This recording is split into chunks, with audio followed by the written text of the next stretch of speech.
Hello, my wonderful viewers. Welcome to my platform. This is Linda's TV show. If it is your first time of coming across this channel and you like what you see after watching, please subscribe, put on your notification bell, set it to all notification. In that way, you'll be able to get notified each time I upload a new video, even those without notification. Here we react to all forms of videos, international and local. Every Saturday by 2 p.m. we have our interaction section. You are free to call in to air your opinion about the happenings in our society. Invite your friends, share my videos with your families and colleagues. Do not keep this information to yourself. Myself, I will be sitting down here to watch this video together with you from the beginning to the end. Then we'll go to the comment section and leave our comment, our opinion about the video we watch. His left is the new governor of Anambra State, SH0CKING Soludo, former central bank governor. Let's follow the conversation. Servicing our debt annually by $3.5 billion without the quantum of debt going down. That was just to service the debt. We are not paying any of the any part of the principal. And the first thing we tried to do was to build up our reserve. Before we came in, when we budgeted annually and we said that we will be selling oil for $30 per barrel and we sold for 35. The 30, the 5 on top, the 35, everything we eat up. At that time, we ate it up. But then we came up with this idea of what we call excess crude, which means that if we budgeted for 30 and we sold at 35, nothing will touch that 5. That 5 is set aside. It's not even put into reserve so that we won't spend it. It's put aside. Now, we did that. Our reserve was going up. What we call excess crude was going up at the same time. Then we face another thing, the debt. As I said, we were paying $3.5 billion to service the debt. And that was not good enough.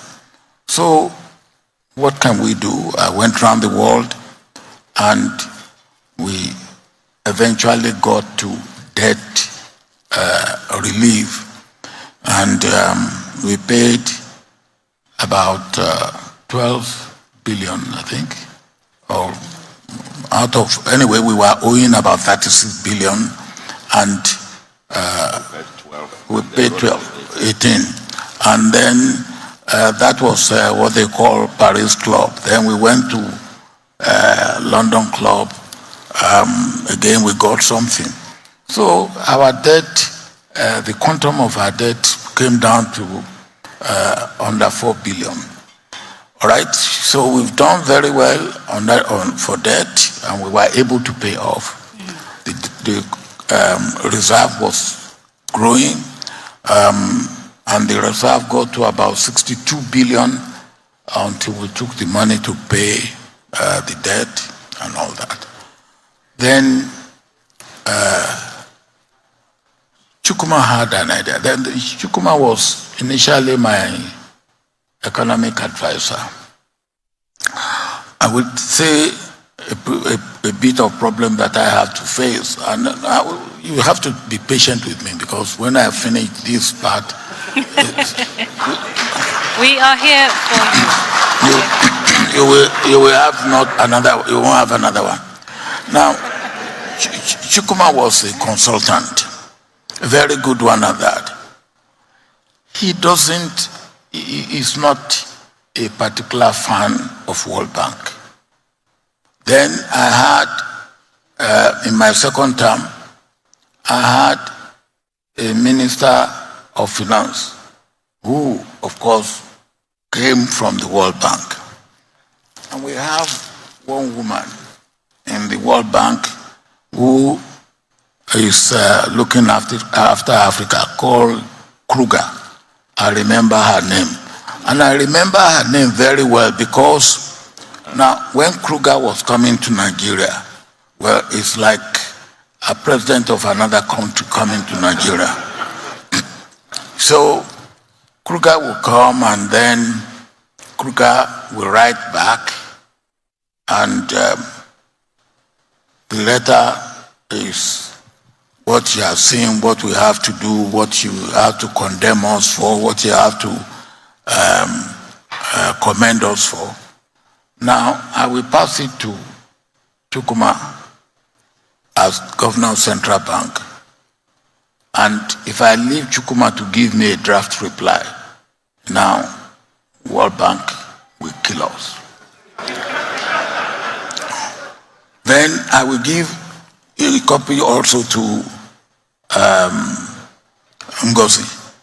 If I leave Ngozi to write the draft, then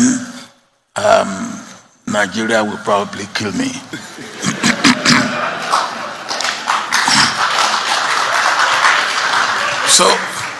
So I will ask Chukwuma to give me a draft, Ngozi to give me a draft, and I will take the two drafts and spend a night on it. Then when I finish with Chukwuma, I will say, Chukwuma, look, if I give you this thing to write, and if I follow what you have written, then World Bank will rub my face on the floor. So please, Chukwuma, learn this lesson. Never say no to World Bank, but never do their bidding.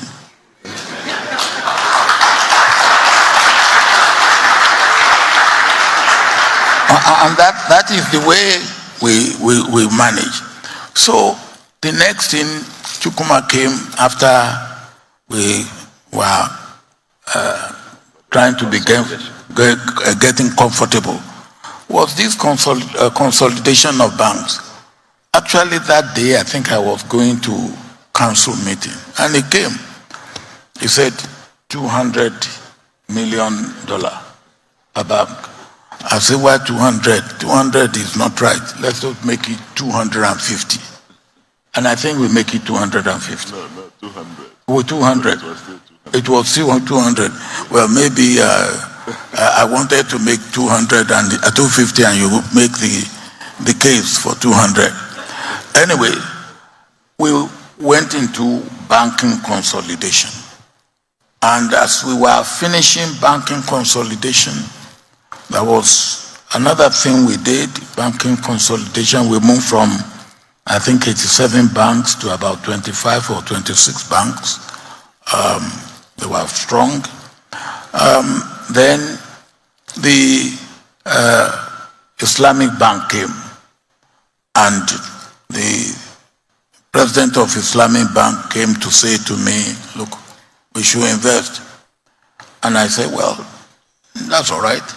We have some money in Africa Development Bank. We should take some money from there, which is what has accrued as interest from our investment. So we took 100 million and put in Islamic Bank. And then they said, look, I cannot have a permanent director. I said, no. Then I want a permanent director. I think they say I should bring in another 50 million. So I put in another 50 million, and we had a permanent director. And I don't know, we had a situation where we now had investment in Islamic Bank. We were doing well in African Development Bank.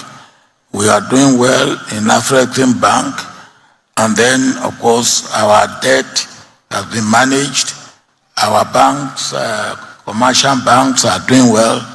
And then, of course, Chukwuma is never tired of coming with all sorts of problems and ideas.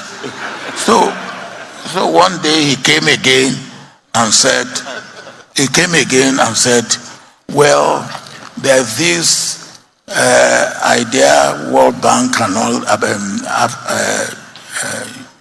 African Union had been toying up with and all that. I said, well, what are you doing with what African Union have been toying with? Leave that. Then he said, let me explain to you. He explained to me. And after he explained, I said, well, go and put it in writing. I think that was the beginning. Maybe he will be able to tell the rest. But so that's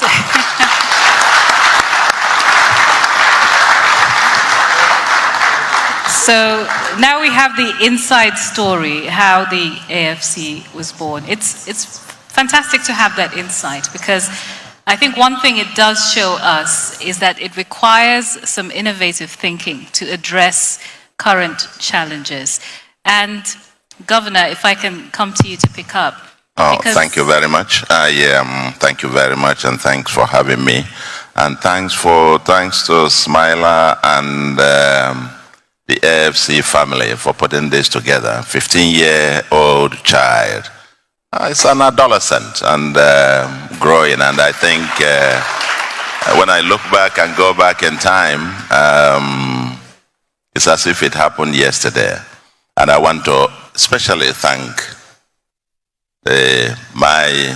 I don't just say former president, my boss. I learned under the feet of the master.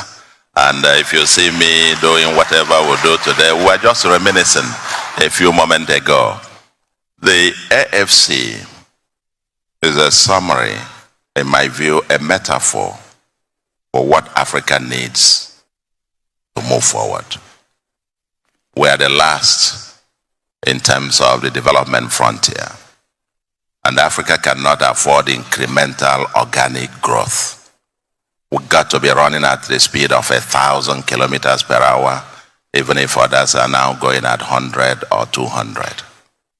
It will require heavy, serious disruptive thinking, and, if I might say, extraordinary execution for it to happen. And this is what AFC, in my view, summarizes. This is the whole history of it. I think after the 10th anniversary, quite a number of people, the former US ambassador and a whole lot of others were urging me to write the story. And Dele Olojede, that's him, Dele? Yeah, came, and the AFC commissioned a book. And I was asked to write the chapter on the founding of the AFC. And so we put it all down, but I haven't seen the book. So if you, AFC, Smile, I don't know where the book is. Because if with that, we don't even need to go through this background about the dates, what happened, and so on and so forth. But let me say something in tribute to our president, because what Africa needs, you need leadership. You need leadership. You need leadership. You need a team that is capable, a vision, and then, of course, execution. Execution, because, I mean, however fantastic the dream is, without execution is hallucination. And now, in this case, just like the president said, following the successful consolidation of the banks, the next big thing was then to have the real sector across Africa to be enabled, energized. But they weren't going to be energized with the short-term finance from the commercial banks. You needed a financial infrastructure to provide long-term financing to be able to unlock the opportunities in the private sector of Africa. And the infrastructure. So, on the fateful morning of 13th February, I remember like yesterday, I went to Baba again. This is the president who, and your third sentence, he grasped the idea, extremely, very smart. 22 minutes, I was explaining to him about this, that the African Union had for 25 years wanted to set up the African Investment Bank with headquarters in Tripoli, Libya, but they couldn't do that. And that we now needed to do a PPP, a public-private partnership, leveraging again on the reserves that we were then building at the central bank. And of course, we amended the CBN Act subsequently to provide for the possibility that we could leverage on our reserves to unlock the opportunities in infrastructure. And as we explained this, he said, now he got it. Because, in his small room, you sit next to him. Once he gets it, he will tap you. He will just hit you by, yes. Let's go on, go on. You need, very rarely, you find leaders like this who gets it. He was, and still is, in extreme haste to get Africa moving. And that's why I say Africa is in a haste to move. And just like we're today at the Transcorp, at some other day I will tell you the story about Transcorp. How I went to him as well with an idea about us creating the equivalent of South Korean chaebol, to become a, a mega thing for us to get to the world. And he said, something like transnational corporation. I said, yes. Tap me again. Bye. Picked the phone, called his chief of staff, Abdul, that was coming over, and we convened a meeting of who was who. 60 of them were invited, 56 came, and at the executive council chambers, the committee headed by Ndiokere Konyo came to now craft the details for setting up the Transcorp was born. It took minutes for this to come. And when the idea of AFC was also discussed, and he quickly grabbed it, said, on the next day, 14th, I came with a memo suggesting 9 names to constitute the steering committee with myself as the chair. On the spot there, he just grabbed it, approved. That's what he said. We went to work. We wanted to work with the 9, then realized, no member of the commercial bank was there. And then decided to co-opt 5 of them, including the Tony Elumelu, the Tayo Aderinoko, and several others of Access, and then Our Lady, Ibru, and Co. 5 of them. Co-opted 5 of them into the committee. And we went to work. Hired KPMG as our financial advisor. And we went to work, produced the blueprint. And at some point, kept briefing him. And at some point, of course, he approved there to authorize me and the central bank to take every step necessary to get it done. And we kept briefing him, and he was like, run. At some point, he had to give me a presidential jet. We traveled to London, New York, raising funds. I took a presidential jet, and we're doing, roadshow, 1 country per day. And we traveled to about 22 African countries in 27 days to raise the money to set up the AFC. And as we got on to this, so that in 15 months, that which the African Union couldn't do in 25 years, just the month that he left office, from February to May of the following year, signed the headquarters agreement. We constituted the board of AFC with myself as the founding chairman, and so on and so forth, of course. And in between this, and this is another lesson for us, in not just having disruptive thinking with the execution capacity, but never feel shy, or fear that you might make mistakes. You are going to make mistakes if you want to do big things. We made some mistakes here and there, especially in hiring the first CEO. But then, if you make a mistake, be clinical. And I was very clinical. Got him out, and we hired Andrew. And he came, and AFC began to move. We're very clinical about it because we couldn't stop. You fall, you get up, you keep running. When the next his successor came in, some other conspiracy theories came. This is Obasanjo's thing. Transcorp. And this Soludo. It is this Soludo at Transcorp. and Obasanjo Transcorp, Soludo, Obasanjo AFC. There must be, what is behind it, by the way? There was concerted effort to kill Transcorp, concerted effort to kill AFC. I can tell you it took an arm and a leg. I think all the gray hair I developed was developed in 4-6 months, fighting for the life to save the baby, because they had the baby on the slaughter to kill. And sometimes he will call me and say, what is going on? I say, Baba, it's politics, so. But we will survive. And finally, AFC survived. And today, it's 15 years old. And so when I look back and I say, it's part of the African condition. And so the lesson, the moral here is that there will be difficulties. In Africa here, you know, to get something phenomenal done, you need the kind of leadership that only our President Obasanjo could provide. Because he's true like a rock of Gibraltar. You come to him with ideas that he thinks, 3 minutes, he grasps it. 3 minutes, he just gets it. And the next time he's actually explaining it to you, you'll be wondering whether it's the same thing that you said to him. And so on. So, Baba, on this 15th anniversary, I will celebrate the AFC, celebrate Andrew. Of course, Asamoah, who was at that initial team, he was the deputy, and was part of that early stage. But he held forth before before Andrew came on board.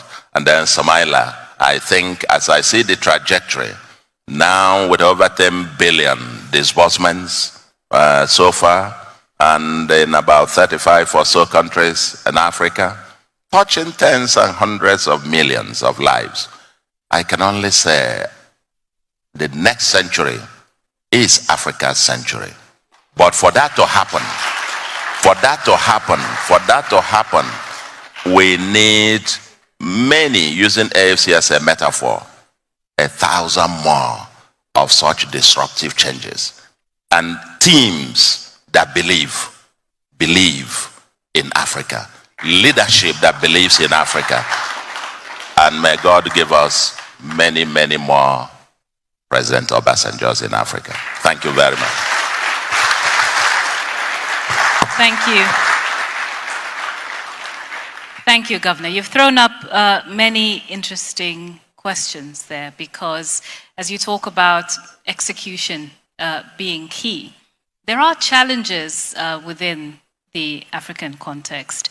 I was just attending a conversation about the pipeline in Uganda, and they were talking about how it can be difficult to manage what the politicians need to take home to their people as a message, and what the investors want to do and take back to their shareholder. Mr. Ali, if we can come to you. You've been commended as the first CEO of the AFC, but you've been investing on the continent for more than 20 years. What have you seen in terms of the major tensions that need to be managed, much in the way that has been described, but also what are the future trends? Because it's important for the past to inform us, but this conversation is very much also about looking to the future. Thank you very much. It's a pleasure to be here. It's a pleasure to be on the same stage as the real founding fathers of AFC, and it's also great to see the trajectory that the corporation has taken in the years since I left. To try and answer your question, I think that any investment, whether it's in Africa, whether it's anywhere else, any project is about balancing different risks, different rewards, different interests. And honestly, there's really nothing rocket science about that. But on the other hand, there's no one size fits all answer. But what I would say is that it's very important to have the right people who are working on these things. And, our founding fathers have, talked about it from the top, but I'll talk about it from the bottom, which is the team that we had in AFC. And, quite honestly, nothing that we achieved in AFC was achieved without, the impact of the team that we had. And, one of the great things about the organization was that we could attract, through both the vision and the resources we had, literally the best people in the world to do this work. And, I'm pleased to say that those literally the best people in the world, a good 80–90% of them are African. So we have the talent to do this, but it's a question of finding the talent, incentivizing that talent. And the good thing about AFC was, yes, we paid well, but the real incentive was the mission of AFC, building Africa. And, and then unleashing that talent. And that is, I think, one of the things we were able to do. Looking forward, I think that, one of the things that, and I think His Excellency Governor, too many excellencies on this stage, but His Excellency the Governor said that in a way AFC is a metaphor for how to move Africa forward, and I fully agree with that. One of the things is really around building institutions. A lot of the I was at the World Bank Group and other things, and a lot of what we did, and it's all good, was around building projects. So we build a power station here, a dam there, whatever. But, that project is done, and then you have to start almost from square one. But if you build an institution that can then replicate other projects, that is really how you start to develop capacity on the continent. And thank you. And that's what AFC has been doing. So the AFC investment in Arise, which I think has been spoken about here, for example, I think is a good example about that. And building these African institutions that can draw in talent, draw in investment, and find solutions is very important. The other thing, just to say, I think that is also important, and again is a little bit embodied in AFC, is that African money needs to be mobilized to solve African problems. The initial capital of AFC was essentially all African. We found $1 billion on the continent and put into this thing. It was only once AFC got off the ground, then it started to raise funding from other people. But because we had that catalytic capital, we were able to raise that funding, and I see AFC has even done, my wonderful viewers, for watching this video together with me from the beginning to the end. Like I said before, if you like what you see here, if you like what I do in this platform, as you have finished watching this video, please hit that red button that says subscribe and put on your notification bell to all notification. In that way, you'll be able to know when I upload a new video. Share my videos, leave your comments in the comment section constructively. Until I meet your way again in my next video, I still remain your Linda's TV show. Bye-bye.